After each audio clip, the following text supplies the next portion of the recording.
بسم اللہ الرحمن الرحیم الحمد للہ رب العالمین والصلاة والسلام علی سیدنا و مولانا محمد و آلہ الطیبین الطاہرین و اعوانہ و انصارہ و اصحابہ و اخوانہ الی یوم الدین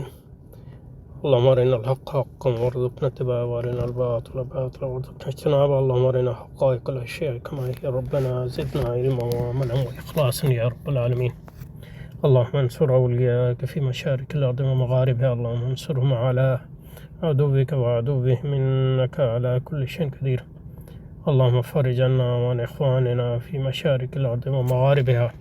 اللهم نفس كربنا وكربهم وثبت أقدامنا وأقدامهم والطف بنا وبهم يا أرحم الراحمين يا رب العالمين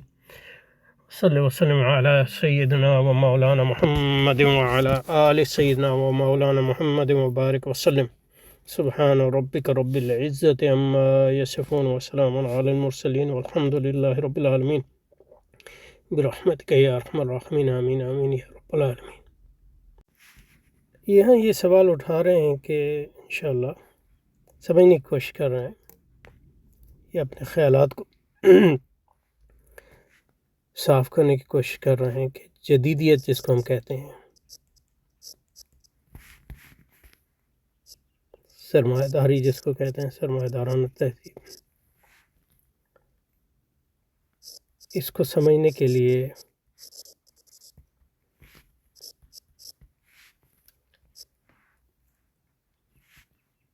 کیا چیزیں درکار ہیں یا ہوتی ہیں، کیا پری ریکوزٹس ہیں، اور کیونکہ یہ بالکل ممکن ہے کہ ہم اپنے ذہن میں چند مفروضات قائم کر لیں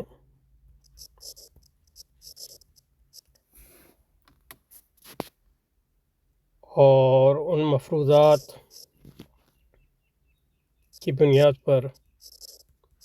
ان سوالات کی جواب دینے کی کوشش کریں کہ جدیدیت کیا ہے، اس کی اساس کیا ہے، وغیرہ وغیرہ، اور اس سے جو مسائل نکلتے ہیں اس پر ایک پورا بیانیہ کھڑا کر دیں، جس کو آج کل کہتے ہیں ڈسکورس۔ اور ڈسکورس کی پھر اپنی لاجک ہوتی ہے، منطق ہوتی ہے، لیکن یہ کوئی ضروری نہیں کہ آپ کے بیانیے کا کوئی تعلق حقیقت سے ہو یا کوئی گہرا تعلق ہو حقیقت سے۔ اس لیے یہ سمجھنا ضروری ہے کہ کسی بھی ایسی چیز کو جب ہم سمجھنے کی کوشش کرتے ہیں جو پیچیدہ ہے، کمپلیکس ہے، ہمہ جہت ہے، تو اس کے لیے کیا چیزیں درکار ہوتی ہیں، کیا پری ریکوزٹس ہوتے ہیں۔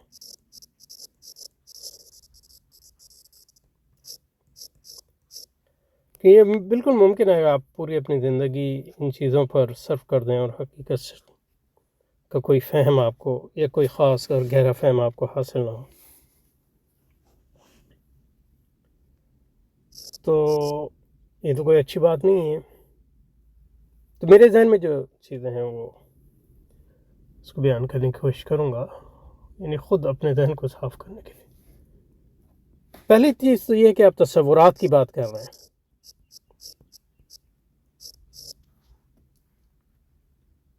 تو تصورات کو کیسے قائم کیا جاتا ہے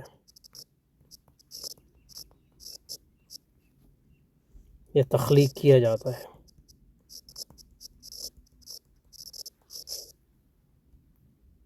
اور مختلف تصورات کے درمیان جو ہے ربط کس طرح سمجھا جاتا ہے،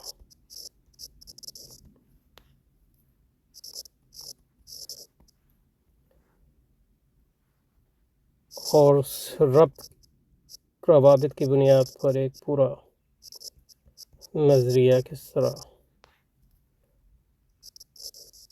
کھڑا کیا جاتا ہے۔ یہ سب سے اہم کام ہے، کیونکہ جدیدیت بھی ایک تصور ہے سرمایہ داری بھی ایک تصور ہے، اور اس کے تصور یعنی یہ بھی کمپلیکس تصورات ہیں. ان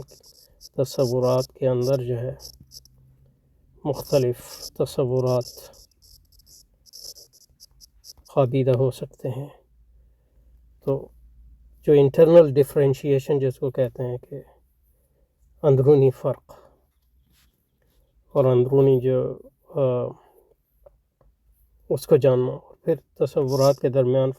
روابط کو جاننا، اس کی بنیاد پہ ایک تصورات کے درمیان منطقی ربط قائم کرنا، اس کی بنیاد پہ جو ہے ایک تصوراتی چین یا سلسلہ قائم کرنا، یہ اہم ہے، سب سے اہم چیز ہے یہاں. تو اس کے لیے مطلب یہ ہے کہ فلسفہ اور جو بنیادی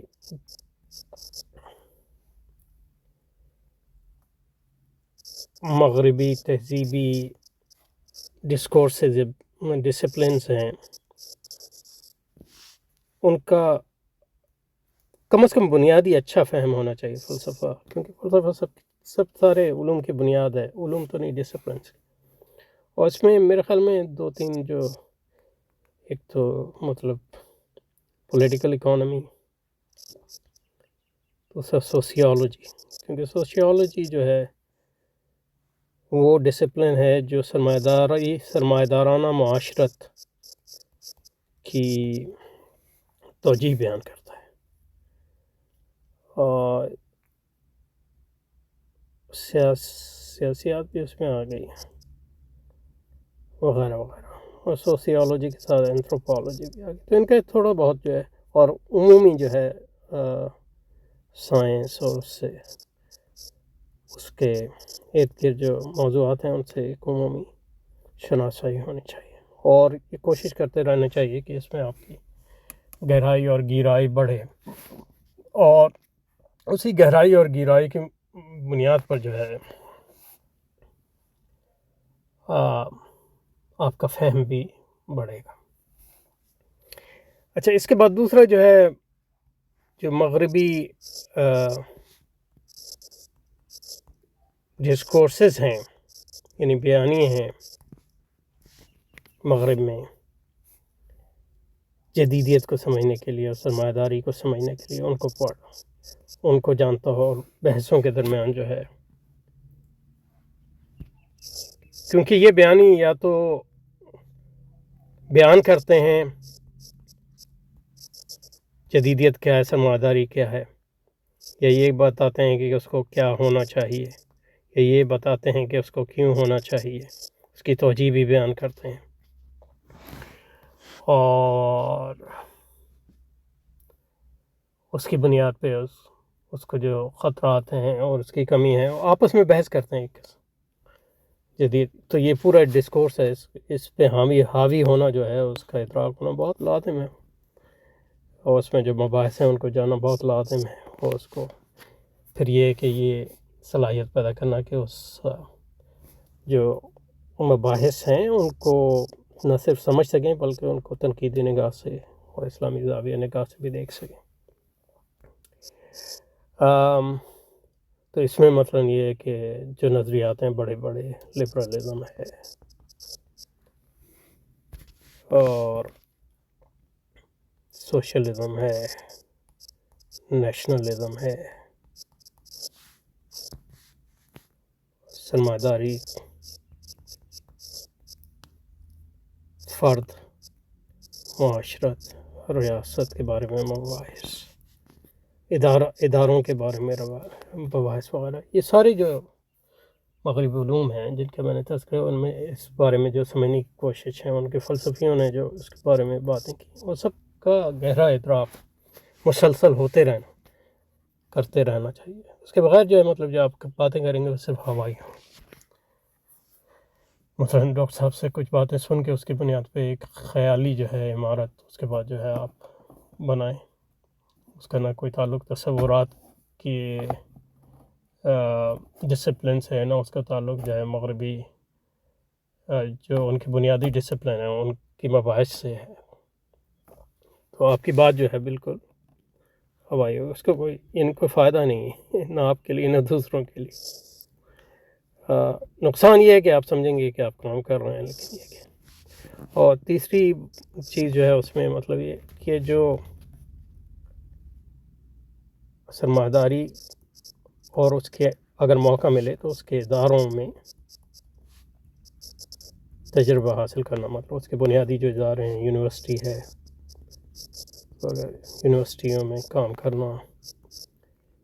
یہ بینک ہیں بڑے بڑے مغرب میں، ان کے معاشروں میں رہنا، کانفرنسوں میں جانا وغیرہ وغیرہ، ان چیزوں سے جو ہے آپ کو حقیقی جو ان کا اور اس کی سیاست کو سمجھنا، روزمرہ کے معاملات کو سمجھنا، اس کے بارے میں جو بیانیہ ان کو دیکھنا، تو ڈائریکٹلی ایکسپیرئنس حاصل کرنا. مثلا یہ کہ آپ ڈاکٹر صاحب کو دیکھیں نا، تو مطلب یہ ہے کہ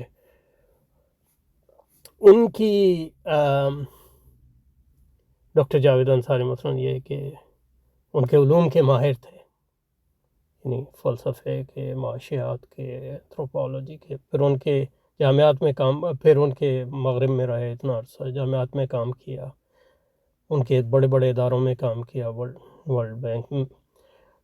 یونیڈو، اقوام متحدہ وغیرہ وغیرہ، ان کے کانفرنسوں، ان کے مفکرین وغیرہ سے گہرے روابط رہے وغیرہ وغیرہ. اور تیسرا پھر مطلب یہ ہے کہ اللہ تعالیٰ آپ کو اگر، یعنی کتنے لوگ یہ ہیں جو یہ سب چیزیں کرتے ہیں لیکن مغرب کے بارے میں وہی باتیں کرتے ہیں جو ان کے دوسرے لوگ کر رہے ہیں. مطلب یہ ہے، یہ ہمارے جو پاکستان کے اور عالم اسلام کے کتنے لوگ ہیں جو امریکہ میں ہیں، ادھر ادھر ہیں، پڑھے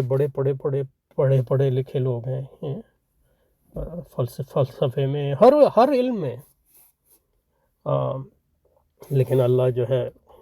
وہ یعنی ایک نقطۂ نظر جو ہوتا ہے، عقابی نگاہ جو پیدا ہوتی ہے، تو وہ اللہ کے نام ہے ایک لحاظ سے. اس میں مطلب یہ ہے کہ اسلام علوم کا شدت اور ایک نقطۂ نظر ہونا، جیسے مطلب ڈاکٹر صاحب کو وہ نقطۂ نظر جو ہے مولانا مودودی کے ذریعے ملا، اور انہوں نے پھر مطلب یہ مولانا مودودی کے کام کو جو ہے ایک حرف آغاز سمجھا، آخر نہیں سمجھا. ایک مطلب ایک بنیادی، وہ بہت بڑی بات تھی اس زمانے میں، بنیادی اپچ اور نہج دی، اور اس کی بنیاد پہ پھر جو ہے اس کی بنیاد پہ ایک پورا ڈسکورس انہوں نے تخلیق کیا، کتابیں لکھی،